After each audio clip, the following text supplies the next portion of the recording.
Good morning everyone. Welcome to Civil Service School. আজি আমি চাম যে APSC CC ৰ মেইনছ পৰীক্ষাত কেনেকৈ আমি মাৰ্কস মেক্সিমাইজ কৰিব পাৰো।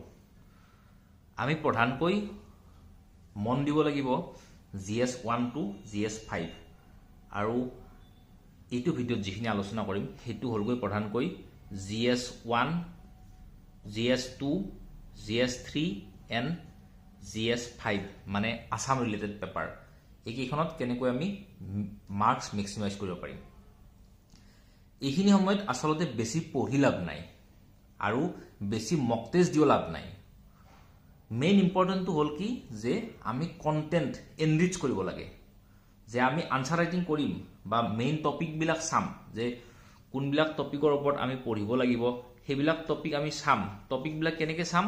নিউজপেপাৰত অহা কোৱেশ্চন প্লাস মানে নিউজপেপাৰত অহা টপিক বিলাক প্লাস প্ৰিভিয়াস ইয়াৰ্ছৰ যিবিলাক কোৱেশ্চন সেই কোৱেশ্চন বিলাকৰ পৰা আনুষংগিকভাৱে আমি উলিয়াই লম যে কোনবিলাক বস্তু আমি মানে তাৰ আনুষংগিক কোৱেশ্চন আহিব পাৰে আৰু হেনেকৈ আমি টপিক বিলাক উলিয়াই লম আৰু টপিক বিলাক উলিয়াই লৈ সেই টপিক বিলাকৰ ওপৰত আমি নোট মেকিং কৰিম আৰু নোট মেকিং কৰি সেই নোট বিলাক আমি এনৰিচ কৰিম আৰু এনৰিচ কৰিলে আমাৰ মাৰ্কসটো পৰীক্ষাত মেক্সিমাইজ হ'ব।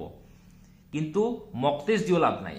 আমাৰ যে বিভিন্ন কোচিংৰ মক টেষ্ট বিলাক আছে, মক টেষ্ট দি অলপ চলপ লাভ হ'ব কিন্তু বেছি দি লাভ নাই, কাৰণ যদি মক টেষ্ট দিয়া তোমালোকে আৰু মক টেষ্ট দি সেই মক টেষ্ট বিলাক আনসাৰ বিলাক এনালাইসিস কৰি সেইবিলাক এনৰিচ কৰিব লাগিব।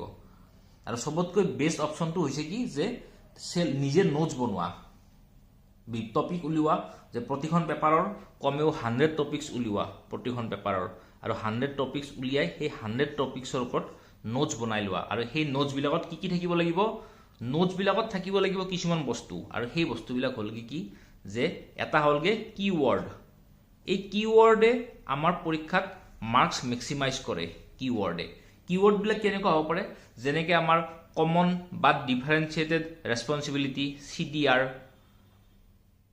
তাৰপিছত পলিউটাৰ্স পে, এনভাইৰনমেন্টৰ ক্ষেত্ৰত পলিউটাৰ্স পে, এইবিলাক হলগে কিওয়াৰ্ড। ইনক্লুসিভ গভৰ্নেন্স, তাৰপিছত হলগে ইকোনমিক ইনক্লুসিভনেস, তো কম্পিটিটিভ ফেডাৰেলিজম, এইবিলাক হলগে কিছুমান কিওয়াৰ্ড। আৰু তোমালোকে যেতিয়া নোটস বনাবা এই নোটসত মেক্সিমাম কিওয়াৰ্ড ইউজ কৰা। আসলে আৰু অসমীয়া মিডিয়ামত যিখিনি লিখিব তেওঁলোকৰ কাৰণে অসমীয়াত কিওয়াৰ্ড কম আৰু অসমীয়া মিডিয়ামত লিখাখিনিৰ কাৰণে কিওয়াৰ্ড নিদিলে হ'ব বেছি, কিন্তু তেওঁলোকৰ কি হ'ব লাগিব যে অসমীয়া মিডিয়ামৰ কাৰণে মেইন বস্তুটো হলগে কি যে ভাষাটো শুৱলা হ'ব লাগে অসমীয়া মিডিয়ামত।